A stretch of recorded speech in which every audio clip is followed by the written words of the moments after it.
मी मयुरी श्रेखा मोहन ठाकरे, श्री छत्रपती शिवाजी महाराज विद्यालय मखमलाबाद, जिल्हा नाशिक। आदरणीय परीक्षक सर, माझे शिक्षक वृंद आणि प्रिय मित्र आणि मैत्रिणींनो, आज मी एका अशा महान स्त्रीबद्दल बोलणार आहे, जिने लाखो मुलींच्या डोळ्यांसमोर स्वप्न दिले, जिने भारतीय समाजाला अंधारातून प्रकाशाकडे नेले। त्या म्हणजे भारतातील पहिल्या महिला शिक्षिका सावित्रीबाई फुले। माझ्या विषयाचे नाव आहे सावित्रीबाई फुले, थोर तुझे उपकार। सावित्रीबाई फुले, थोर तुझे उपकार। खरंच या वाक्यात त्यांच्या संपूर्ण आयुष्याची सारी महानता दडलेली आहे। स्त्रियांच्या अंधाऱ्या जीवनात पेटविलेल्या ज्ञानाची ज्योती, स्त्रियांच्या अंधाऱ्या जीवनात पेटविलेल्या ज्ञानाची ज्योती, म्हणूनच तर आज जगती अमर आहे सावित्री, म्हणूनच तर आज जगती अमर आहे सावित्री। त्या काळात शिक्षण म्हणजे फक्त श्रीमंतांची आणि उच्च जातीच्या लोकांची मक्तेदारी होती।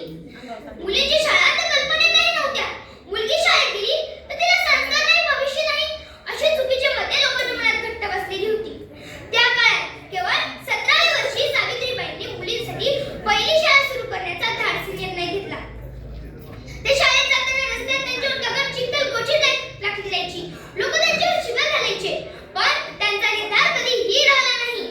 त्या दररोज घराबाहेर पडताना 2 साड्या घ्यायच्या, एक अंगावरची आणि दुसरी ओल्या साडीने मळलेल्या साडीसाठी। एवढ्या अपमानानंतर त्या म्हणायच्या, शिकल्याशिवाय माणूस राहत नाही। त्यांनी त्यांच्या पावलांमध्ये समाज सुधारण्याची आणि मुलींना उभं करण्याची ताकद होती। स्त्रियांच्या शिक्षणाची सावित्री तूच खरी कैवारी, स्त्रियांच्या शिक्षणाची सावित्री तूच खरी कैवारी। तुझ्यामुळे शिकते आहे आज प्रत्येक भारतीय नारी, आज प्रत्येक भारतीय नारी।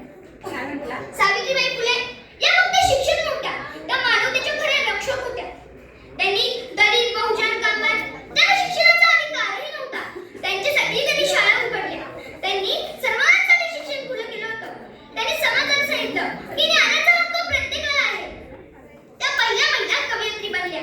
त्यांनी आपल्या कवितांतून महिलांना उठाव, संघर्ष आणि स्वाभिमानाचा संदेश दिला। त्या पहिल्या महिला मुख्याध्यापिका बनल्या।